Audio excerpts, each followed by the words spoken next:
वासुदेव, वासुदेव, आप कहाँ चले गए वासुदेव?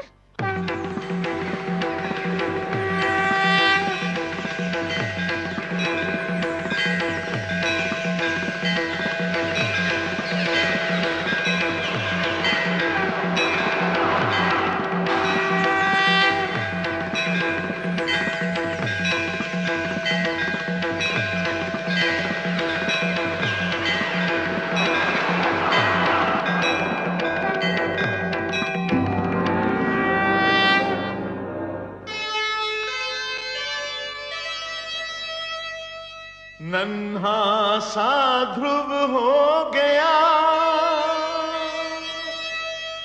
ऐसा भक्त महान,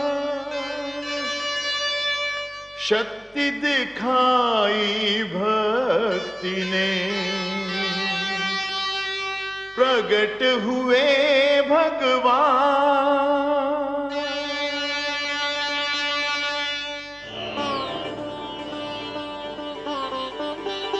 वासुदेव, मैं कहीं नहीं गया वत्स ध्रुव। तुम मुझे अपने सम्मुख देखना चाहते थे ना? तो लो, देखो, मैं तुम्हारे नेत्रों के सामने उपस्थित हूं। तुम विजयी हुए पुत्र।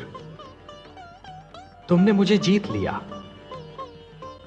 तुम्हारे जैसा तपस्वी न कभी हुआ है और न कभी होगा। तुमने सिद्ध कर दिया कि जीव ब्रह्म का ही एक अंश है और अपनी साधना से ब्रह्म को भी धरती पर ला सकता है। तुमने यह सिद्ध कर दिया वत्स कि सृष्टि की सबसे बड़ी शक्ति है भक्ति।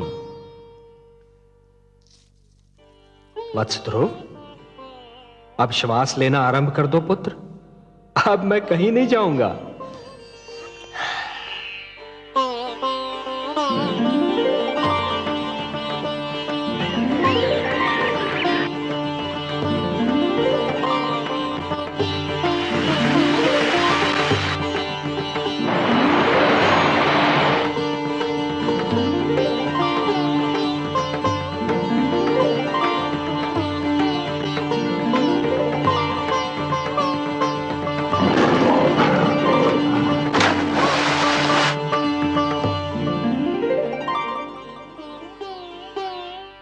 तुम मुझसे मिलना चाहते थे, मैंने तुम्हारी इच्छा पूर्ण कर दी। अब अपने माता पिता के पास लौट जाओ। नहीं भगवान, नहीं, अभी मैं नहीं जाऊंगा। क्यों वत्स? भी तो मुझे आपसे बहुत सी बातें करनी है, बहुत से प्रश्न पूछने हैं। प्रश्न? मुझसे? भला ऐसे कौन से प्रश्न हैं तुम्हारे मन में? मुझे बताइए प्रभु कि मेरी छोटी माता मुझे अपना पुत्र क्यों नहीं मानती? उन्होंने मेरी माताश्री को दासी क्यों कहा? उन्होंने मुझे मेरे पिताश्री की गोद से क्यों उतारा? मेरे पिताश्री ने छोटी माता को रोका क्यों नहीं? बताइए भगवान। अरे अरे अरे अरे अरे, इतने सारे प्रश्न एक साथ? अच्छा ये बताओ कि सबसे पहले तुम किस प्रश्न का उत्तर चाहते हो? मुझे मेरे पिताश्री की गोद से क्यों उतारा गया? अच्छा, तो इस प्रश्न ने तुम्हें सबसे अधिक व्याकुल किया है? हाँ भगवान। मेरे निकट आओ।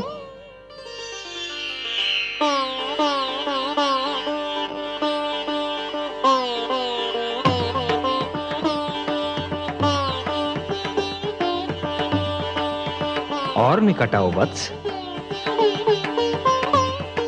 आओ वत्स।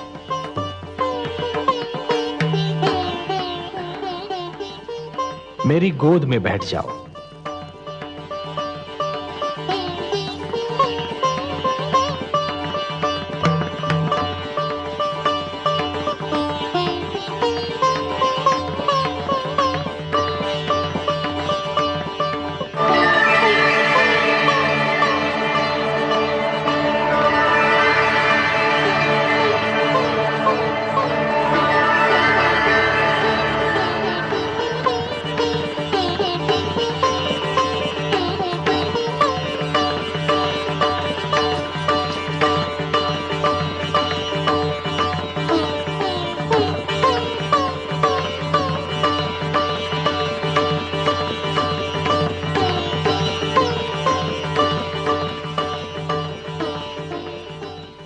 वत्स, अब और प्रश्न पूछने हैं मुझसे? कुछ नहीं पूछना प्रभु, अब कुछ नहीं पूछना। अब तो मुझे हर प्रश्न का उत्तर मिल गया है। मेरे चारों ओर ज्ञान का प्रकाश फैला हुआ है। मैं वहाँ हूँ जहाँ केवल मैं हूँ और आप है। अच्छा, वासुदेव। ओम पूर्णमदः पूर्णमिदं पूर्णात् पूर्णमुदच्यते पूर्णस्य पूर्णमादाय पूर्णमेवावशिष्यते। अब ना कोई कामना है ना कोई इच्छा। आपकी गोद में आकर लगता है इसके सिवा हर वस्तु तुच्छ है। अब मुझे कुछ भी नहीं चाहिए। मुझे मेरा ठिकाना मिल गया, मेरा घर मिल गया।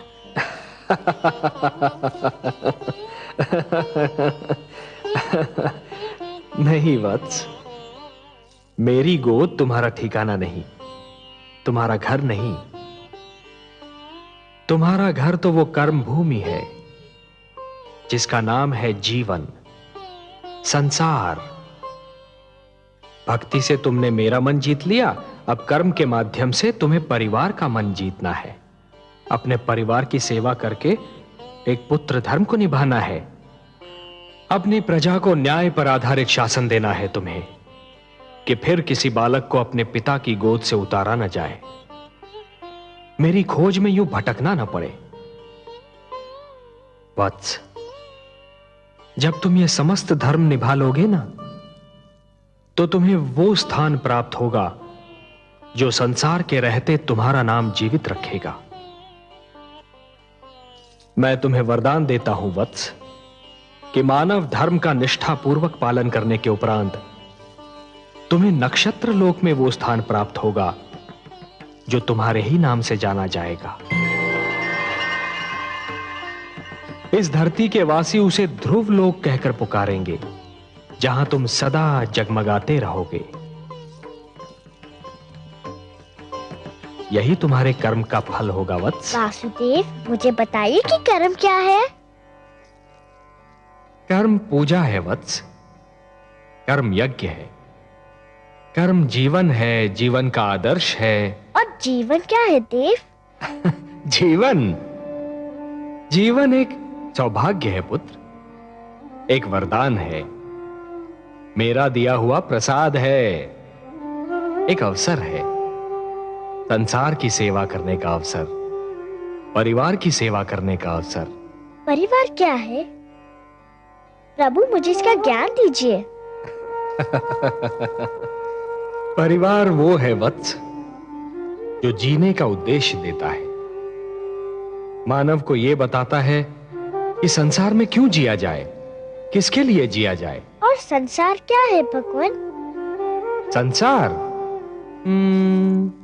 संसार एक बड़ा परिवार है पुत्र, परिवार का विशाल रूप है, मेरी श्रेष्ठ रचना है। वसुधैव कुटुंबकम, ये सारी वसुधा, ये सारी धरती एक ही कुटुंब है, एक ही परिवार है वत्स, और यही मेरा मंत्र भी है। ये सारा संसार मेरी ही संतान है। संसार की सेवा करना अर्थात मेरी सेवा करना, संसार के भले के लिए जीना, ये एक सर्वोत्तम आदर्श है वत्स। ध्रुव, परंतु संसार के भले के लिए मर जाना, ये वो महान कार्य है जो प्राणी को मरकर भी अमर बना देता है। वत्स, जीवन की कर्म भूमि तुम्हें पुकार रही है वत्स। तुम्हारा परिवार तुम्हारी राह देख रहा है। जब तुम अपने परिवार का कल्याण करोगे, तभी समाज का कल्याण होगा, और जब समाज का कल्याण होगा, तभी सारे संसार का कल्याण होगा वत्स। यही विधि का विधान है। जाओ वत्स, अपने कर्म की ओर बढ़ो, जीवन में उतरो, संसार में प्रवेश करो। यशस्वी भव, यशस्वी भव। प्रणाम वासुदेव, आपने मुझे धर्म, कर्म, जीवन, मृत्यु सबके अर्थ बता दिए। आपको कोटि कोटि प्रणाम। आयुष्मान भव पुत्र, आयुष्मान भव।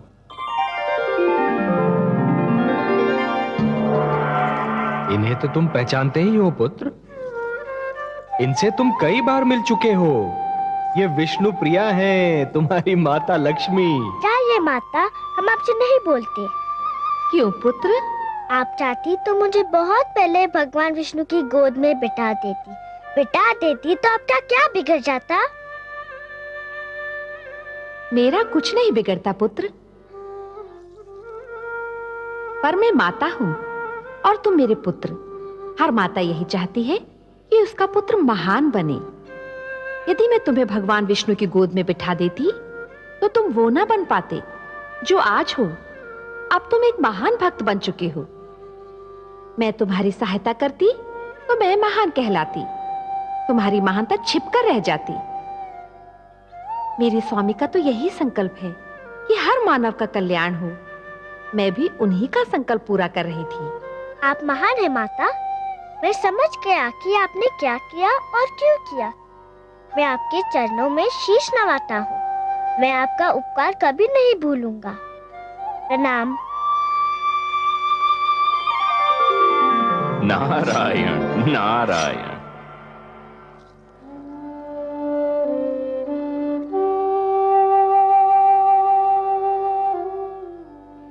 गुरुदेव देखिए देखिए क्या चमत्कार हो गया। यह भगवान विष्णु है और लक्ष्मी माता। ये सब मुझसे मिलने आए हैं। ये सब आप ही के कारण हुआ, आप ही की कृपा से हुआ। आप महान है गुरुदेव। नहीं पुत्र, तुम महान हो। तुमने अपनी भक्ति से ब्रह्मा का लेख बदल दिया। नहीं गुरुदेव, आपसा मार्गदर्शक मुझे न मिलता तो ये सब कैसे होता? ध्रुव ठीक कह रहा है देवर्षि। गुरु तो भगवान से भी बड़ा होता है। गुरुर ब्रह्मा गुरुर विष्णु गुरुर्देवो महेश्वरः गुरु साक्षात परब्रह्म तस्मै श्री गुरवे नमः। यशस्वी भव पुत्र। प्रभु, यदि आपकी और माता की अनुमति हो तो मैं वत्स ध्रुव को महाराज उत्तानपाद की राजधानी पहुंचा दूं। नहीं देवर्षि, आप अकेले नहीं जाएंगे। ध्रुव को विदा करने हम सब साथ मिलकर जाएंगे।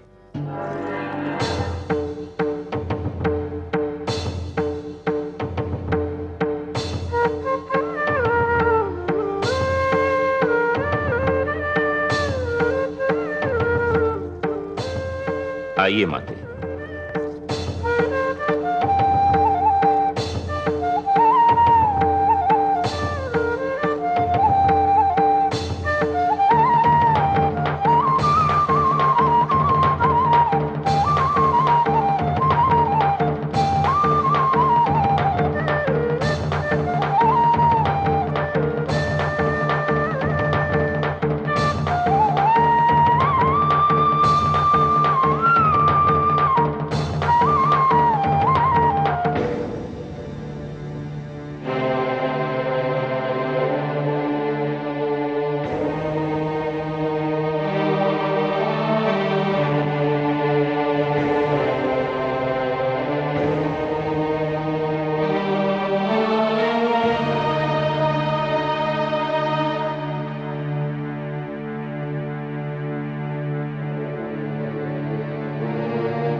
क्या बात है स्वामी, आप यहाँ एकांत में क्या कर रहे हैं?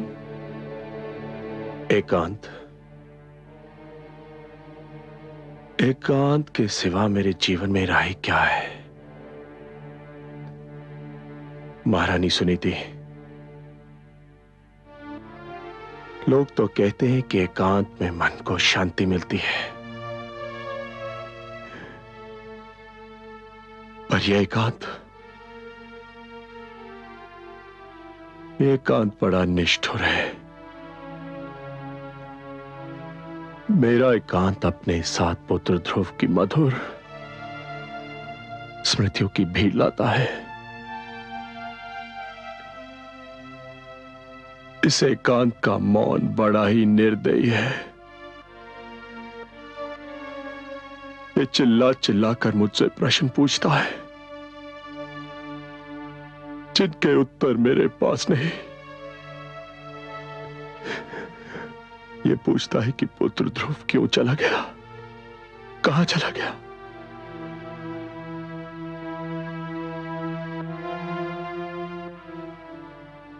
इस एकांत का हर जाता हुआ पल मुझ पर दोष लगाकर जाता है कि मैंने अपने ही हाथों से अपने संसार में आग लगाई थी, और हर आता हुआ पल ये संदेश लेकर आता है कि ये एकांत ही मेरा दंड है।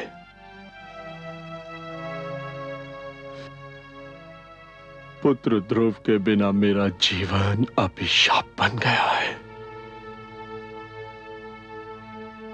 और यह अभिशाप मुझे जीवन भर भोगना है, जीवन भर भोगना है।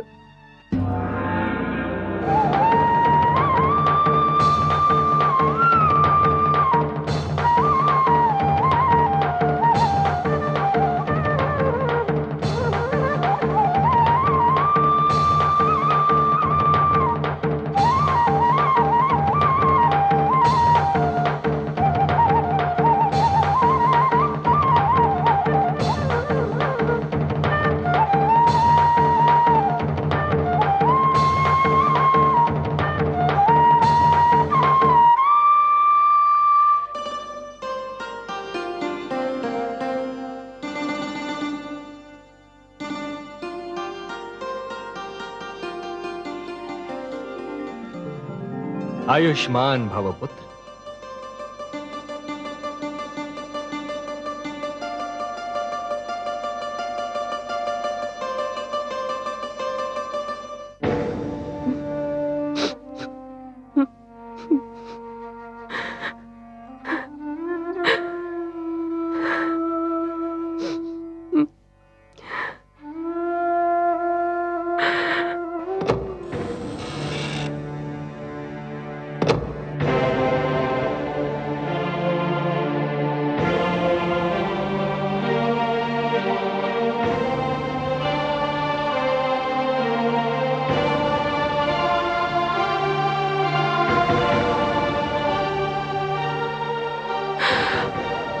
प्रणाम माते।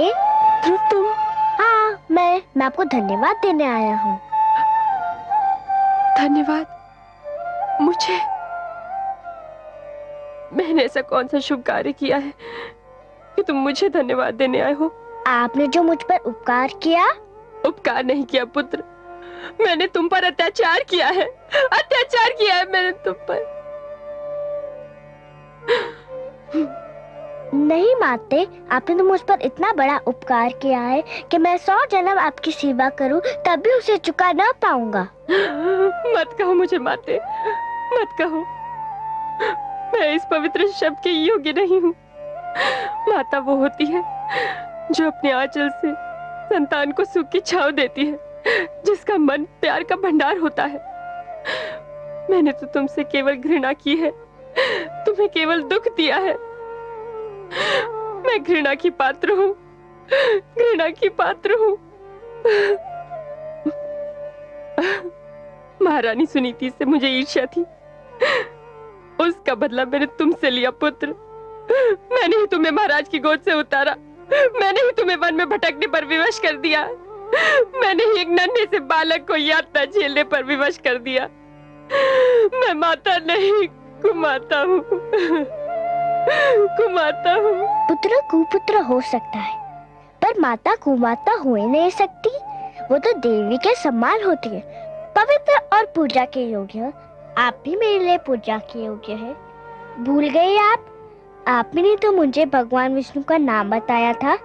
आपने तो कहा था कि मैं भगवान विष्णु को पाने के लिए तपस्या करूं।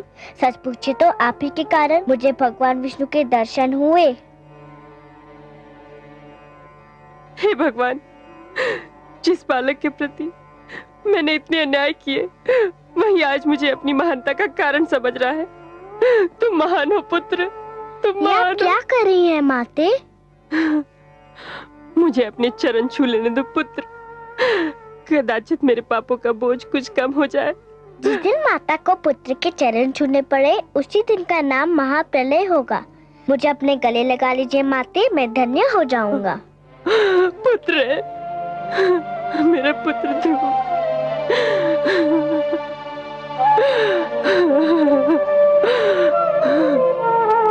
मेरा पुत्र ध्रुव।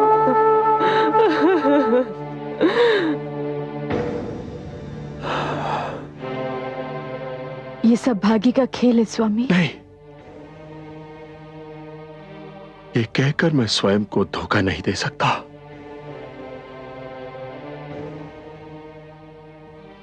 इन तर्कों से मेरे मन को शांति नहीं मिलती।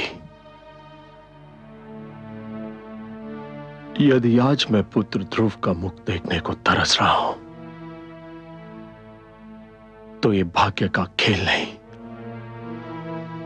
मेरे कर्मों का दुष्परिणाम है। जो कुछ भी हुआ मेरे ही तो कारण हुआ। मुझे तो लज्जा आती है अपने आप से, अपने इस जीवन से। ऐसा मत कहिए स्वामी, ऐसा मत कहिए। माना आज हमारा जीवन अंधेरी रात्रि है, किंतु रात्रि कोई भी हो, किसी ना किसी ढंग से अवश्य ढल जाती है। कब ढलेगी ये रात्रि? कब होगी भोर? क्या सवेरा तब होगा जब नेत्रों की ज्योति मर चुकी होगी, जब प्राणों के दीपक बुझ चुके होंगे। ऐसा नहीं होगा महाराज, दुख के दिन बीत चुके हैं। तुम क्यों आई हो? तुम्हें देखते ही मुझे सब अशुभ घटनाएं याद आ जाती हैं। ये सत्य है महाराज, मैंने आज तक जो भी किया अशुभ ही किया। मैंने कभी आपको कोई शुभ समाचार नहीं दिया, किंतु आज मैं आपको शुभ समाचार सुनाने आई हूं महाराज। तुम और शुभ समाचार? बबूल के वृक्ष पर आम नहीं फलते सुरुचि। महाराज, भगवान विष्णु चाहे तो क्या नहीं हो सकता। ये देखिए। प्रणाम माते, प्रणाम पिताश्री। ध्रुव, मेरे लाल।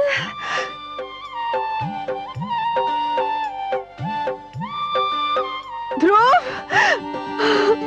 ध्रुव, ध्रुव, कहाँ चला गया था तू? कहाँ चला गया था? ध्रुव, ध्रुव मेरे पुत्र। आपका लाल महान बन चुका है महारानी, इसे भगवान विष्णु स्वयं दर्शन दे चुके हैं। मेरे छोटे से भगवान, मुझे क्षमा कर दो। किंतु आपको भी किसी को क्षमा कर देना होगा। किसको क्षमा करना होगा? इन्हें, मेरी छोटी माता को।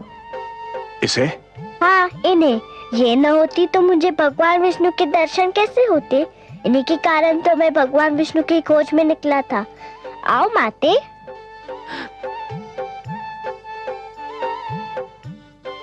मुझे क्षमा कर दीजिए महाराज।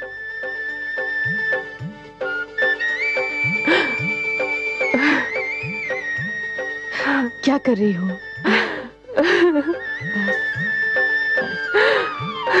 ध्रुव भैया, ध्रुव भैया। त्याग तपस्या भक्ति से जीत लिया भगवान। धन्य हुआ संसार सब पाकर भक्त महान।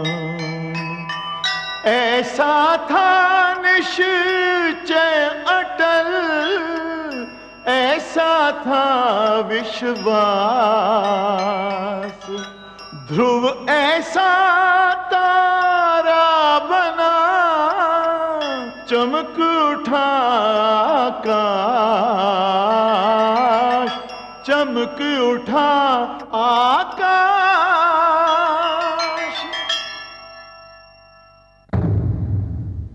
मैं मां हूं, धरती मां। तुमने देखा कि भक्ति में कितनी शक्ति है। तुमने देखा कि अपनी तपस्या और दृढ़ निश्चय के बल पर भक्त भगवान को भी जीत सकता है, भगवान को धरती पर आने को बाध्य कर सकता है।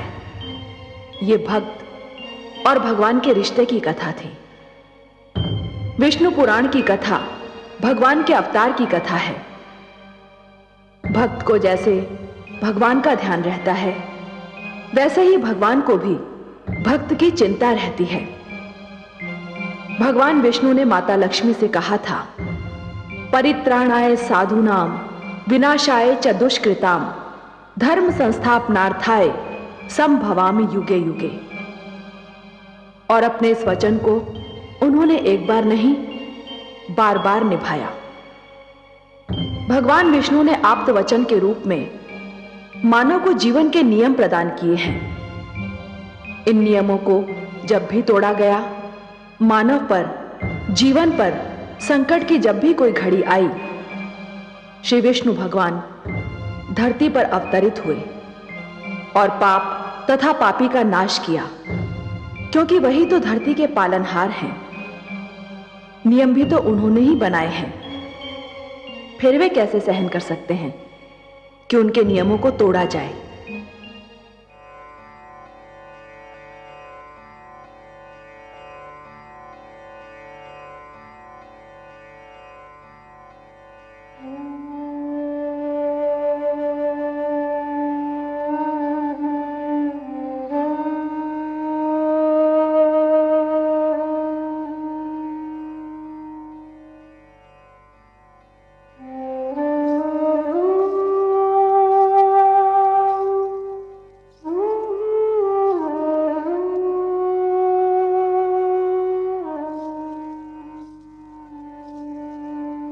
महादेवी,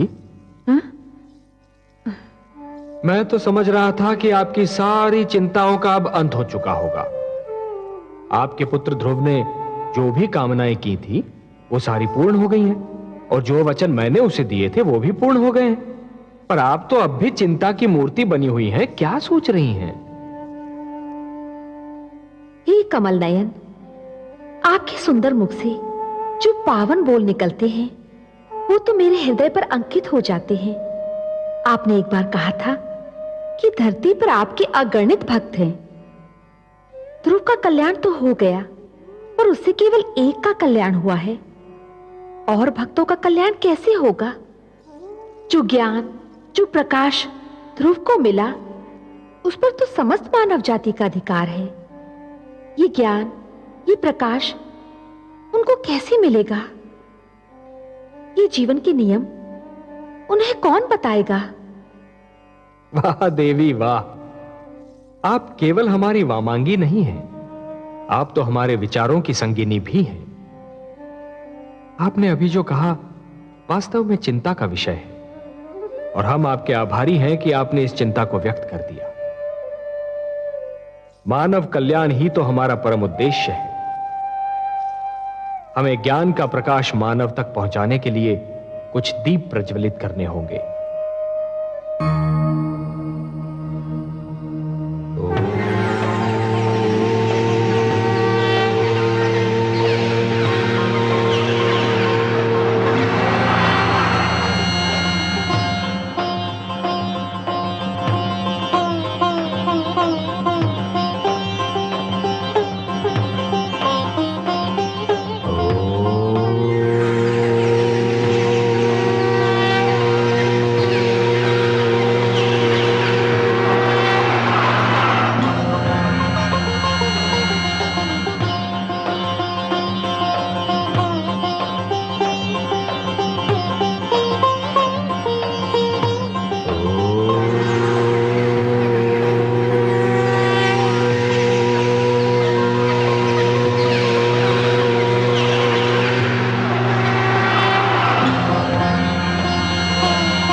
लक्ष्मी नारायण,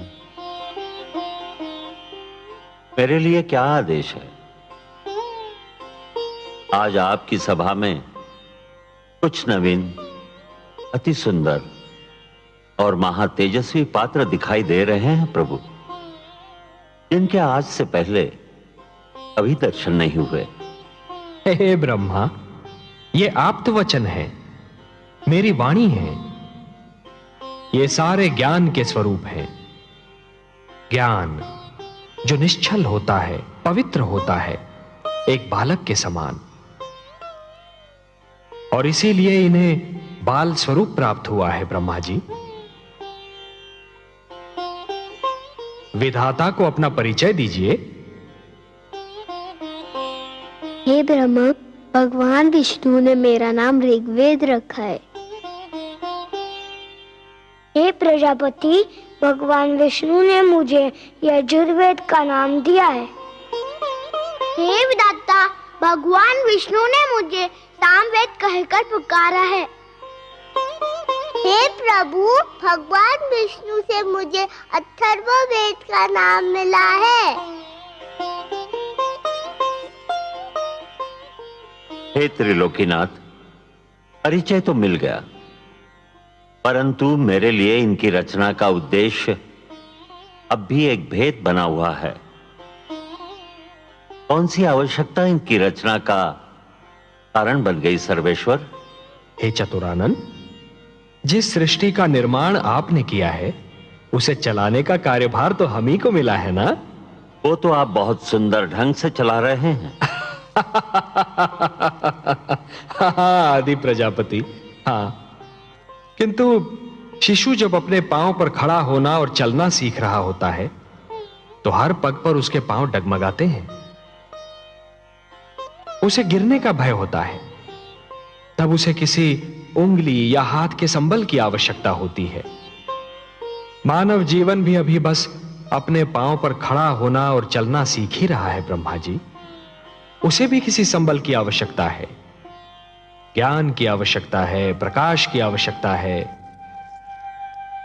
और ये मेरे वेद, मेरी वाणी, मेरे आप्त वचन मानव की इसी आवश्यकता की पूर्ति करेंगे। आपकी जितनी भी प्रशंसा की जाए कम है। हे परम श्रेष्ठ, कितनी सुंदर कृतियां बनाई हैं आपने। इनके मुख से तो तेज की किरणें फूट रही है। हे विधाता, आपको तो ज्ञात ही है कि मानव मुझे कितना प्रिय है। मैं तो स्वयं मानव में अपनी छाया देखता हूं। मैं उसे वो ज्ञान देना चाहता हूं जो किसी और प्राणी के पास ना हो।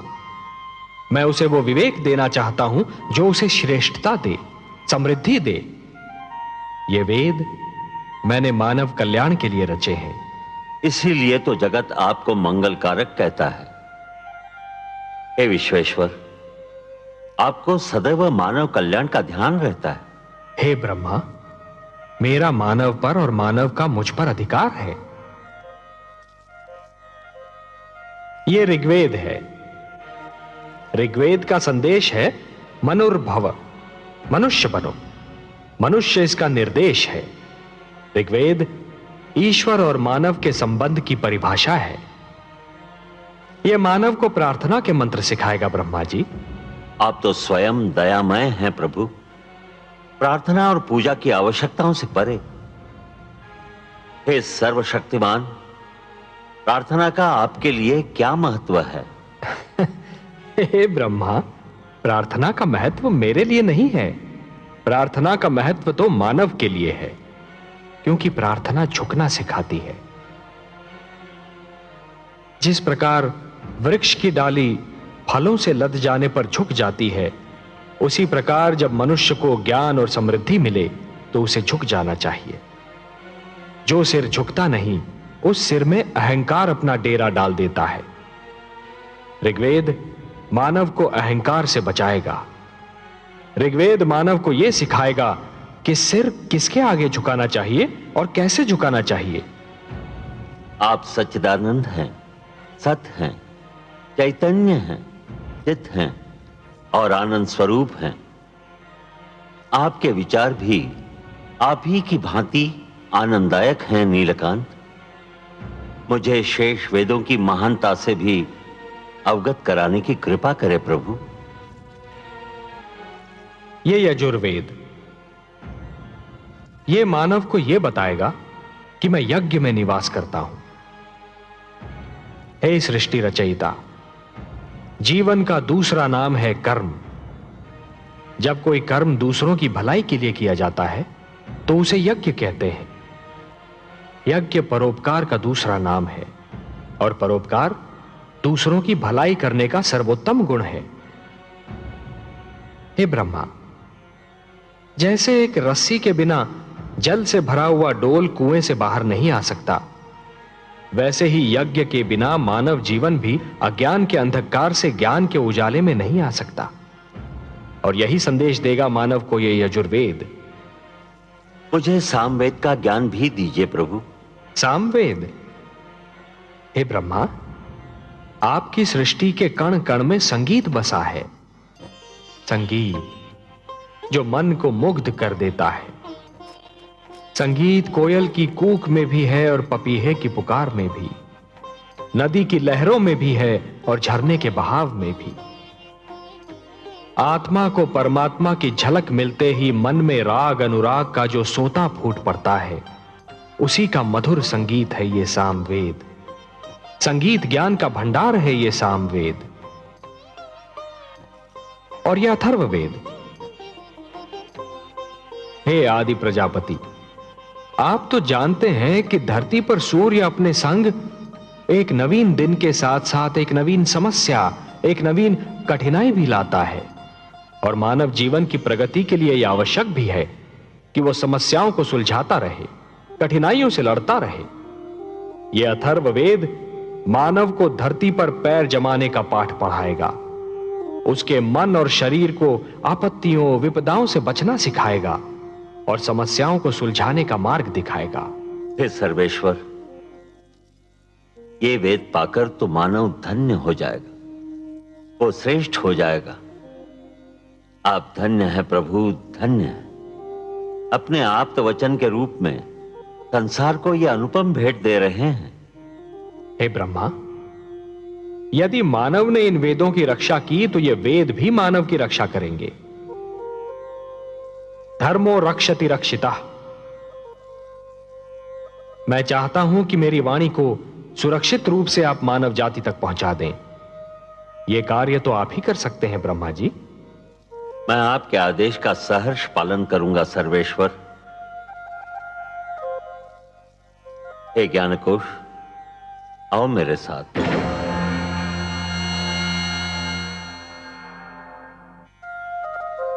हे कमल नयन, अपनी वाणी को मानव तक पहुंचाने का कार्य तो स्वयं आप भी कर सकते थे, फिर यह कार्य ब्रह्मा को क्यों सौंपा? महादेवी, मेरी वाणी में तो जीवन का वरदान है, मानव संस्कारों का समावेश है। परंतु सृष्टि के निर्माता तो ब्रह्मा ही है ना। मानव को जन्म उन्होंने ही दिया है। इसीलिए मेरी वाणी के वरदान और संस्कार मानव जाति तक केवल ब्रह्मा ही पहुंचा सकते हैं। आप जो भी करते हैं मानव कल्याण के लिए ही करते हैं।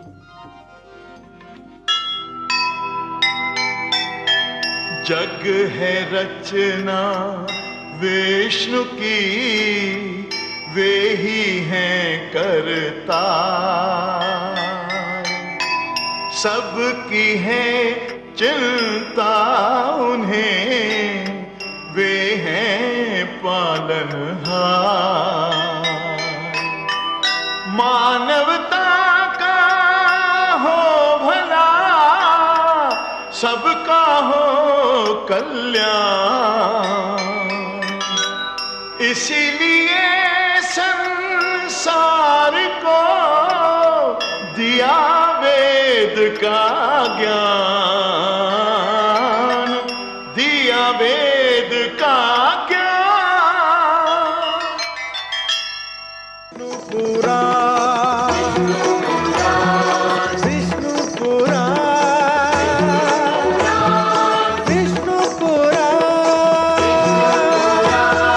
प्रगटे कब